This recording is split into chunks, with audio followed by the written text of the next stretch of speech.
Menikah, satu kata dengan beribu makna. Percaya gak sih banyak orang yang masih salah dalam mengartikan pernikahan itu sendiri. Banyak yang menyangka menikah itu hanyalah sekedar menyatukan dua orang, dua pribadi, dua insan, dua hati di dalam satu kesatuan yang suci. Tapi menurutku ada makna yang lebih dalam lagi. Di mana pernikahan itu bukan hanya sekedar menyatukan dua orang, dua hati, melainkan juga dua keluarga, dua budaya dan dua dunia. Di mana ya seperti kita tahu ya, masing-masing keluarga kan punya banyak kepala, banyak kebiasaan dan banyak kepribadian yang harus dipahami bersama-sama. Jadi menikah itu bukan hanya tentang menyatukan kedua mempelai, melainkan dua dunia dari dua orang yang berbeda. Sekarang pertanyaannya adalah apa dong definisi dari menikah? Membangun hidup yang barukah dari hasil adaptasi dua orang ini? Kalau menurut kamu apa, Pen? Nih kita langsung barbekyuan nih. Daging banget nih obrolannya. Ini kita gak mau perkenalan dulu aja. Mau perkenalan dulu aja? Ya sambil saya berpikir ya. Silakan perkenalan duluan. Oh pintar kamu ya? Ya. Aku duluan ternyata Ya, katanya. Ya udah deh gak apa-apa. Halo mama-mama semua dan mungkin ada papa juga yang menonton. Aku Sastia, salah satu mama mantan pejuang garis tua. Kalau sekarang aku kesibukannya gak banyak sih ya. Cuma kerja, kuliah, ngonten, Tidak banyak. sambil hamil. Oh sambil hamil. Udah sih kalau aku cuma itu doang kok. Kalau kamu apa nih kesibukannya? Halo mama dan papa. Perkenalkan aku Steven. Biasanya teman-teman melihat aku sebagai suaminya Sastia. Jadi terkenalnya dengan sebutan suaminya Sastia. Kalau di KTP aku pekerjaannya adalah pegawai swasta. Kalau hobi, aku punya hobi apapun yang relate ke bola. Mau nonton bola, main bola, ataupun baca berita bola. Oke. Gimana nih rasanya berada di podcast bareng aku? Biasanya kita bercanda-bercanda kan ya di video. Brandingannya sih kita bercanda ya terus ya. Iya kan, dan off air ya. dan off air Sebenarnya off makanya. air juga cuman sekali take wow. Iya nggak apa-apa, nggak apa-apa. Di podcast harus serius. Sesekali nggak apa-apa lah ya kita serius. Tapi kalau misalnya nih kita balik langsung ke pertanyaan yang aku tanyain tadi. Oke, kita balik ke pertanyaan kamu tadi ya. Kalau menurut aku pernikahan itu adalah sebuah prosesi yang sakral antara dua individu dan Iya. dua keluarga. Tapi nggak cuma itu. Apa? Ada makna lain lagi sebenarnya. Apa tuh? New responsibility. Ada tanggung jawab baru sebenarnya. Jadi bukan cuman aku sebagai suami kamu, aku bakal jadi anak dari orang tua kamu, aku bakal jadi abang buat adik kamu, Adik kita satu-satunya. adik kita satu-satunya, dan nantinya bakal jadi ayah dari anak-anak kita. Udah langsung ngomongin anak aja ya? Udah siap banget nih kayaknya jadi bapak. Emang kalau misalnya dari kamu sendiri nih, kamu tuh pengen punya anak berapa sih? Terlepas dari itu ya, ya mau kita menikah udah agree bakal punya anak atau mau punya anak banyak atau enggak. Menurutku kesiapan buat jadi orang tua itu tetap harus include juga diputuskan untuk menikah. Sebelum kita memutuskan untuk menikah, Oke. harus udah siap dengan responsibility-nya juga. Kalaupun nanti ternyata kita punya anak ataupun ternyata belum bisa punya anak. Oke, tapi kamu itu muter-muter, Pen. Aku tadi nanya, kamu pengen punya anak berapa? Nggak bisa diajak muter dikit ya. Gak boleh. Dibalikin ya. Harus Ya kamu, itu. kan kamu bilang mau punya anak 12 katanya. Kamu masih inget ya? Iya ya. 12 anak, soalnya biar rame gitu kan. Tapi kita balik lagi kali ya ke konsep pernikahan itu sendiri. Dimana kan kamu tahu kita nikah setelah berapa tahun kenal? 8 tahun. 8 tahun dari kita SMA yang tadinya masih suka coret-coret tangan. Terus kita pacaran, kita kuliah, aku sampai pindah kuliah buat kamu. Baru akhirnya kita masuk ke dunia pernikahan. Itu perjalanannya lumayan panjang ya. Kalau misalnya orang-orang bilang sih, kalau misalnya kami udah ambil KPR udah lunas tuh. Tapi makanya aku juga sering dapat banyak omongan nih, Pen. Apa Katanya kayak tuh? gini, enak banget ya kalian karena udah kenalnya lama, jadi setelah nikah gak usah kaget-kaget lagi. Kamu setuju gak? Oh bener, bener banget, nggak kaget sama sekali kok, enggak. Kok ini kayak ada bau-bau sarkastik ya? Mungkin mungkin mereka mikir kalau hitungannya tuh kita pengantin baru doang kali ya, pas baru setelah nikah ya. Ini kalau sekarang kayak udah hampir 3 tahun menikah, nggak Udah masuk nggak ada. hitungan kali ya. Ya banyak lah kagetnya pasti. Sampai sekarang pun masih harus menyesuaikan. Sampai sekarang. Yes. Contohnya apa? Saya salah ngomong. Ya contohnya kayak kalau misalkan aku lagi kerja keluar kota. Kalau dulu kan pas zaman pacaran ya yang penting aku bisa ngabarin aja, aku ngabarin kamu. Terus harinya lagi ngapain, bakal pulang kapan, udah gitu aja sebenarnya. Sedangkan kalau sekarang tuh kalau aku pergi tuh rasanya kayak sedih gitu loh. Ada tanggung jawab yang kayak aku tinggalin rasanya. Tanggung jawabnya itu aku. Iya. Kan banyak aku meninggalkan kamu sendiri di rumah. Oh. Tapi aku nggak ngerasa kayak gitu kok. Oh serius? Kamu Iya. nggak ngerasa kayak gitu? Enggak. Aku jujur sebenarnya takut banget kamu ngerasa kayak gitu soalnya. Tapi kan kamu tahu kan kalau misalkan kita alasan kita buat menikah waktu itu apa kamu ingat? Menikah muda kenapa? Aduh, jawaban yang jujur atau enggak? Ingat Coba nggak? jujur, ingat. Biar kita bisa bareng-bareng terus. Nah, Oke. Cuma kalau misalnya kan kamu ngomongin masalah tanggung jawab ya, kamu ngerasa kamu ninggalin tanggung jawab kamu di rumah, which is aku. Tapi aku pribadi ngerasa enggak kok. Kayak aku nggak pernah ngerasa kamu itu ninggalin tanggung jawab kamu sebagai suami. Kalau sedih pasti. I mean, kamu kalau misalnya pergi keluar kota kan bisa kayak seminggu, 2 minggu. Pastilah aku kesepian. Yang tadinya ada temen di samping, terus tiba-tiba kayak bangun-bangun sendiri. Tapi ya udah sebatas itu aja. Karena aku tahu kamu lakuin itu demi kehidupan kita juga kan. Demi masa depan kita juga. Ya gitu. Lagian menurut aku ya, masa-masa kita sering berjauhan itu terbayar ketika kita melewati masa-masa promil. nah iya bener sih, bener Iya juga sih. kan? Dimana Iya. kita ngelewatinya bener intens berdua gitu loh Pen. Iya. Ingat kan? Gak lama loh itu, baru tahun lalu. Ya.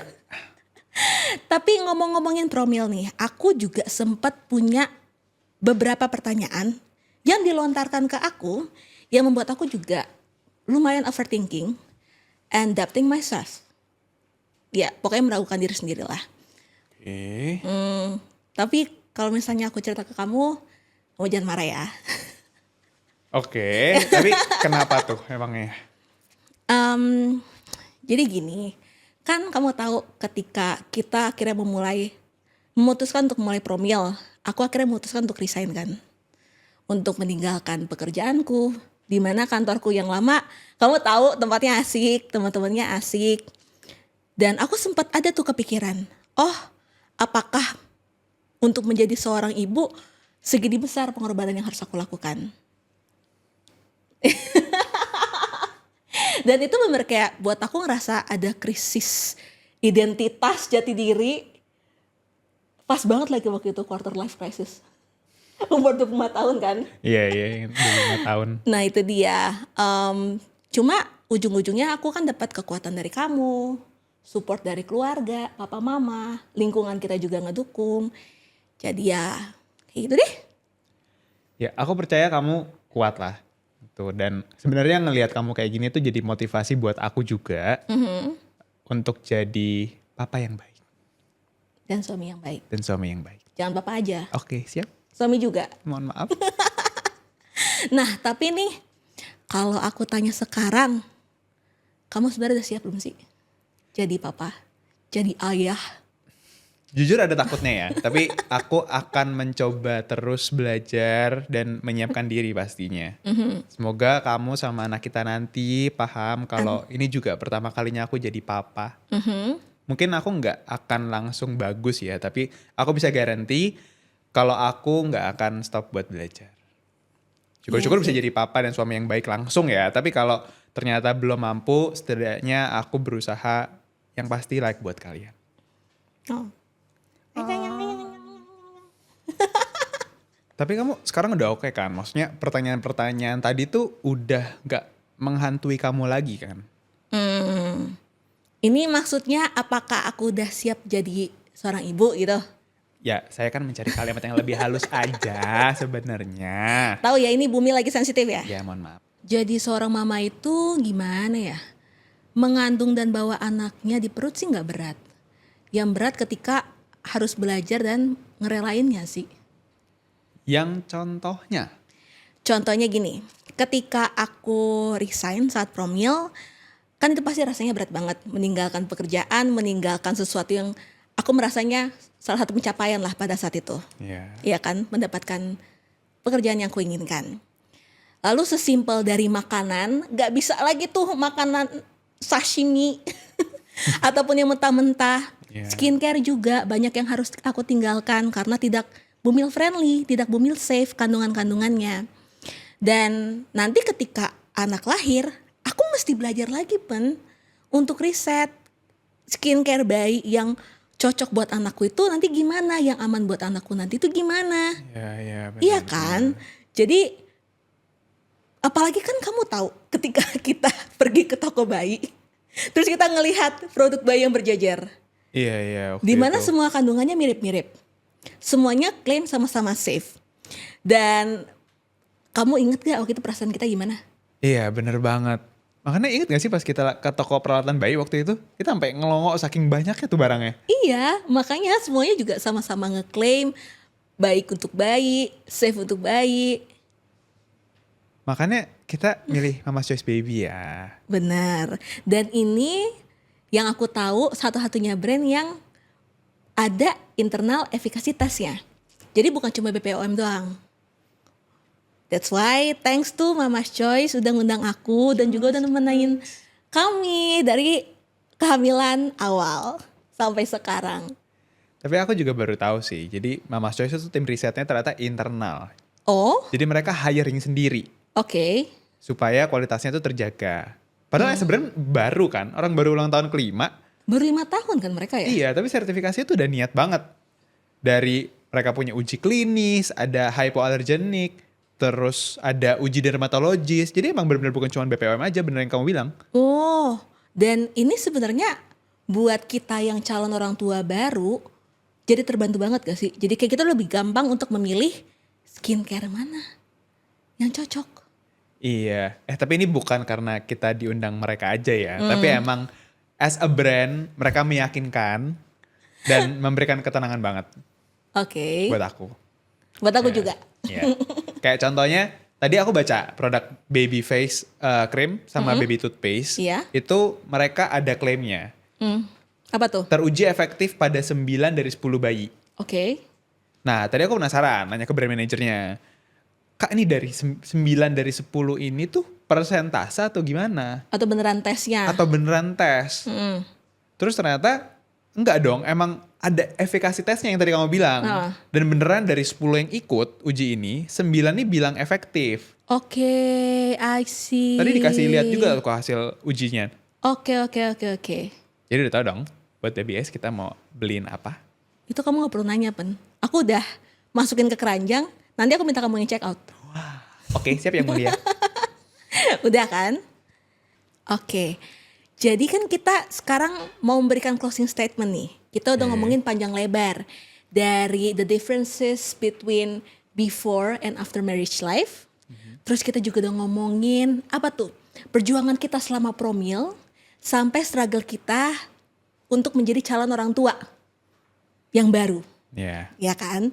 Dan setelah deep talk ini, seandainya ada time machine, aku mau nanya deh ke kamu. Kalau kamu dikasih kesempatan untuk going back through the time, kembali ke masa lalu, ada gak sih hal yang mau kamu ubah? Nah, ini menarik. Sampai bener tempat duduk dulu. Iya. Oke. Gak ada. Serius? Nggak usah gombal di sini. Ini terbuka kok. Iya, beneran. Tadinya gini sih, aku tadinya mikir mau bilang kalau aku punya kesempatan buat kembali ke masa lalu, aku pengen jadi versi individu yang lebih baik aja. Dan juga sebagai partner ya sebenarnya. Oke. Tapi kalau misalnya ternyata aku nggak melalui segala struggle sama masalah yang aku lalui sekarang, aku nggak akan ada di titik yang sama. Kayak sekarang. Kayak sekarang. Tuh, jadi aku percaya setiap sesuatu yang terjadi dalam hidup kita itu memang ada tugasnya, memang ada perannya dan memberikan kita suatu pelajaran Oke. untuk menjadikan kita pribadi yang lebih baik. Mantap. Bagus ya jawabannya. Ini berarti udah closing statement kamu ya? Iya. Oke. Jadi kalau kamu gimana? Dengan skenario yang sama, apa yang mau kamu ubah? Mau jawaban jujur atau enggak? Yang jujur aja langsung ya, boleh? Yang jujur aja. Ya. Oke.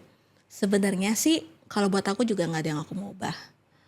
Dari pertama aku ketemu kamu di masa SMA, Oke. aku ngerasa hidup aku jadi makin seru, makin berwarna.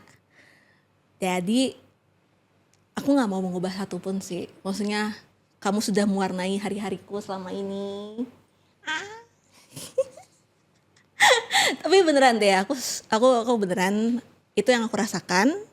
Karena aku juga ngerasa setiap kali aku udah berhasil melewati satu struggle, satu tantangan yang Tuhan berikan selama proses kita bersama ya, itu membuat aku jadi lebih kuat. What doesn't kill you makes you stronger. Setuju gak? Setuju.